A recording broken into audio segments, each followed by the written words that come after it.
First of all, we're a living arboretum. We have over 100 species of trees on campus, I'm pretty sure, which is why we do the tree tour. The importance of diversity plant-wise is, for example, there's disease resistance, where if you go back to the 1920s and 30s, there was a disease that attacked the American elm, which was a prevalent tree in the city of Keene, and that's pretty much all that was planted. And when those trees got sick and died, there was no trees left in the city. Basically, selecting the right tree for the right place. That's a lot of the thought process that goes into a lot of the trees we plant on campus and diversifying with what we plant. Another important factor is flower timing. We plant some trees that flower around graduation time. There's some trees that flower more towards alumni weekend, reunion, and even some trees we plant for the fall foliage. The worst thing you can do is plant a monoculture of the same type of trees. Being diverse, trying not to have too many of the same thing, even though we have several of the same species on campus. We have so many varieties of crab apples on purpose because they bloom at different times, they're different sizes, flowers are different colors. We also want the campus to be safe. If there's a danger of a tree that's going to fall down, we try to take it down before anything bad happens. A good example of a tree that was around too long was the tree that fell down on Winchester Street, which luckily was not a college tree, but you could see what could happen. So all our trees are not native.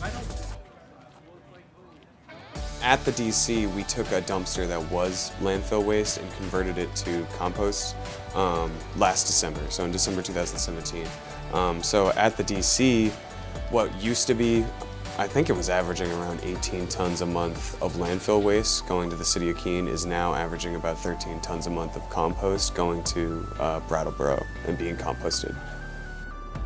A lot of people don't realize what we use the compost for, or our food waste, but with our vegan food waste that we've been collecting since 2011, we've been using that on campus with our yard waste and turning it into compost. So all of our top dressings on our lawns and our trees and all the mulch, all of our garden dressings, that's all actually DC food waste turned into compost.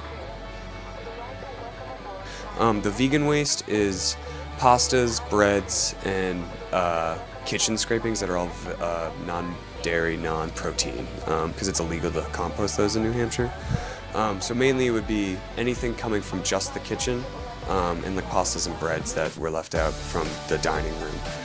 But stuff like the napkins, the stirrers, even those plastic potato skins and stuff, that's all compostable in the DC. And obviously all of the food that students aren't eating is compostable. It's almost the same thing that would happen in the woods, the whole series of the breakdown of organic matter. Hopefully it will make the soil healthier and more inviting to earthworms and other things that are beneficial to the tree. It came out pretty good this year. The color is good, the texture is really good, and it's going to do good things for the trees.